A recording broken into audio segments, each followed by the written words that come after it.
Hi, I'm Jessica Jackson of Thriving in Motherhood, and today I'm going to share with you how I teach my kids habits. I spent a lot of time on here for years sharing with moms how to create habits and routines and systems, and you can actually learn more about that in my free workshop, 3 Secrets to Do More of What You Love Without Hiring a Babysitter at thrivinginmotherhoodpodcast.com/workshop. But today I want to share how I teach this to my children because I realized it matters so much. If you watched last week's episode or listened to it, you heard 10 principles for a productive summer. And a big part of that is habits, both habits for like directly teaching our kids good habits, but also habits that help our household run smoothly and help us be able to really enjoy being at home with our kids all the time, whether you're homeschooling or whether you have your kids just home for the summer. And so today we're going to introduce this way that I teach habits to my kids. And I am very low tech and start with a whiteboard. And so the way that this works, if you're listening, you can head over to YouTube if you'd like to see, but I will talk in a way that you can hopefully understand what I'm doing as well. So you can do this with your own kids. So what I start is I say, okay, this is Fred, and I'm going to draw Fred out. And we say, okay, he's got a mind and he's got a body. So he's got muscles and bones and things that he needs to do to take care of himself. And he's got legs he's want to keep strong. And of course we have to make requests for what kind of hair Fred has.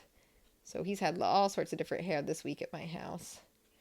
And everyone's practiced drawing his own. So that's the other thing too. You can have your kids be involved with creating Fred or whoever you want to create. And we talk about how Fred has a heart and he's got a mind, he's got a body, he's got a spirit. And so then we say, okay, what does Fred need to do to take care of himself? Because whose responsibility is it to take care of Fred's? It's Fred's responsibility, right? So what are the things Fred needs to do? So we start by listing out, okay, what does Fred need to do for his spirit? And we talk about, well, he needs to pray. And again, this could be a list that's towards your family, your values, but we need to pray, read scriptures. Let's see, what does Fred need to do for his body? Eat like a variety of food. And he needs to move his body or exercise. We talk about for his mind, he wants to read books or learn things. We talk about for his heart, it's good to journal or be with friends and family, maybe play music. Okay, so we come up with this big list of things. Oh, and we also talk about for body, like he needs to take care of his space too, like his room, and be in a clean space. And so when we make this list, as soon as I made it, my son goes, "That's a lot of stuff. How is he going to do that?" And so that's kind of the first part. And again, I'm bringing this up over many days. So maybe a week I spend with this, just when I'm doing breakfast with my kids. So take time. Don't feel like you have to rush through this whole conversation with them, but make it very interactive, and I let them be super a part of it. So we kind of, again, this principle, whose job is it to do all these things? Yeah, it's a lot, but whose job is it? It's Fred's job. So how is he going to do this? And then we share about how our brains are so amazing. Okay, God made our brains to be able to make things happen automatically. And that's called, can you think what it's called? Habit. That's right. And so can you think of a habit, something that you do without thinking already? And so my kids came up with like, well, brushing our teeth is a habit, or they're good at clearing the dishes after they're, some of them, it's a habit to clear the dishes. So you just ask them and let them brainstorm, what habits do they already have? So then we say we're going to help Fred out because Fred has a lot of habits that he needs to make. This is, again, probably on day 2 or 3 we're hitting this part. And so we are going to learn how to make habits easier for Fred because there's things you can do to make it easier. And so the 2 things, again, we go back to the science research and the things that we've learned. There's 2 things that really make this easy for kids. You need to set up a space to make it easy. And you need to decide when you're going to do it. So you don't have to keep deciding every day when things are going to happen and how to make it as easy as possible. And I give them the same example. If you want to go running every day, Is it hard to go running if you can't find your shoes? And that's a super common pain point in my house. So that one's very relatable. Think about a common pain point that you guys have. So what could you do to make it easier to go running? Oh, well, I could put my shoes away. I could put my shoes by my bed. I could make it easy to find them. Exactly, right? Because when you put your shoes on, it's easy to go out the door. And so we want to do that same thing for Fred. And so have them think of one of Fred's habits. So my kids pick scripture study. So we talked about, okay, how can we make it easy for Fred to do his scriptures? And we drew a picture of Fred's room. And let your kids do this. Like my kids drew a picture of Fred's room and it was similar to their room, but not the same. So they drew a bed and a desk for Fred with a chair, and they thought a rug would be nice for him and a dresser. So you guys make it however, you want.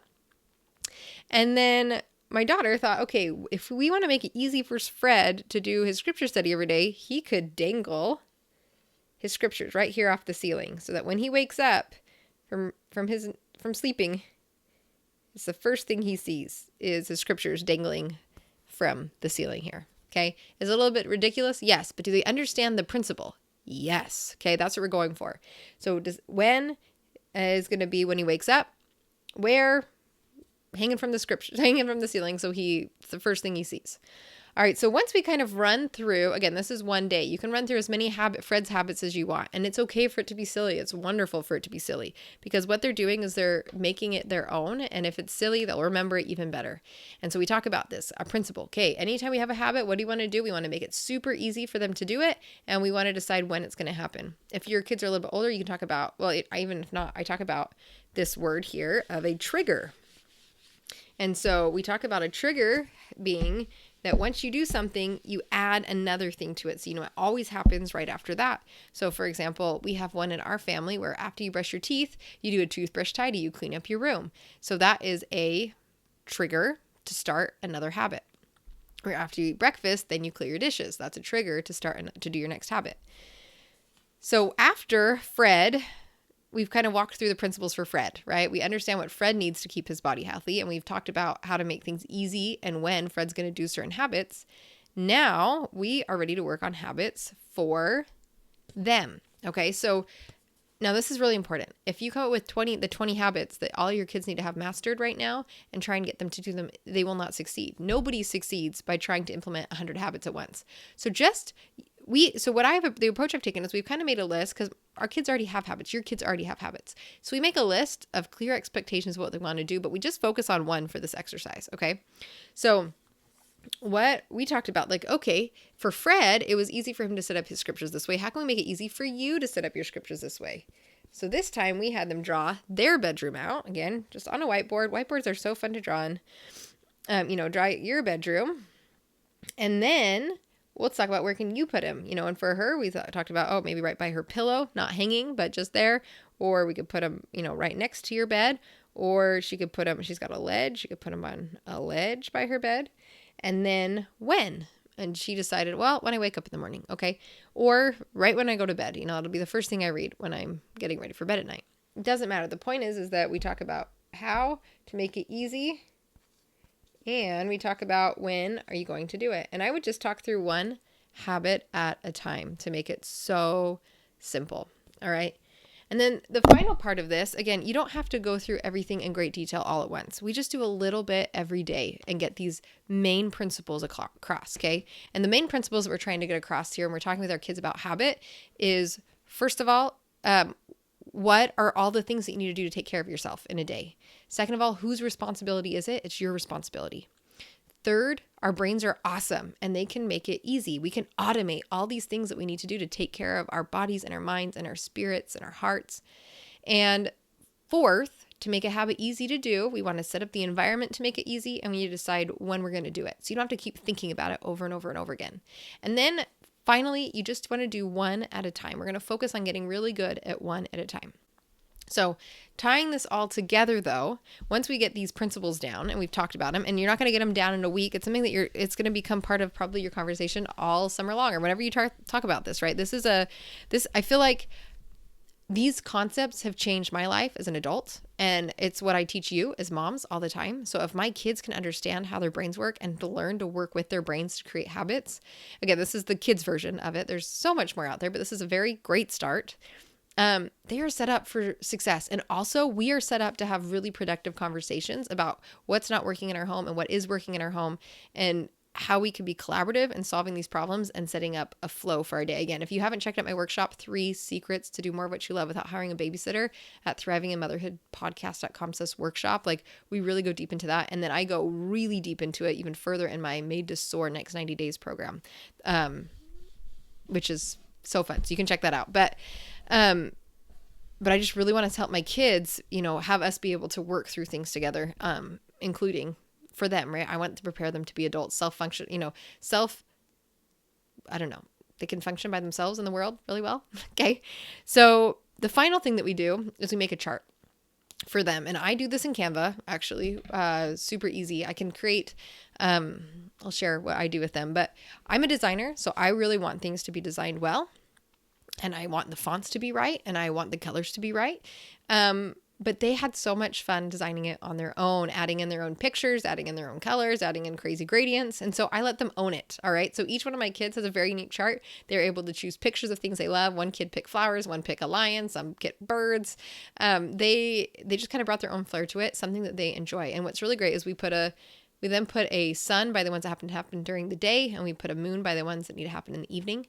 And what's lovely about this chart now is they already are doing a lot of the things. Like, it's not new to anybody, but what's wonderful is that this summer I can say, okay, you want to go work on a project? Great. First, we need to do your daily habits. Okay. You want to go read a book for 5 hours? Great. First, you need to do your daily habits. Oh, you want to go outside and play? Great. First, we need to do our daily habits. All right. So it's something that I have children that are so good at jumping into projects that we need contract, clear expectations about what needs to happen every day. So next week, I'll share specifically what our habits are for our family, what we're focusing on for the summer. But today, I hope that you can take these principles and use them in your own home with your own flair, with how you would like to teach your kids about habits. I have created a PDF worksheet that is going to walk through this entire process with you and your child together, so you can do this as a collaborative experience. If you don't want to do the whiteboard method and you just want to print something off and work over this for a couple of days, you can do that. You can also check out this video that I talked about for the principles for creating a good summer, and look forward to also next week when I share my videos. We've kind of got a impromptu summer series happening here to try and set you and your family up for a really good summer together, where you are collaborative and can enjoy each other because you've got a good, clear set of expectations and ideas with how things are going to go together. So I hope you have a wonderful week, and I'm excited to talk with you next week.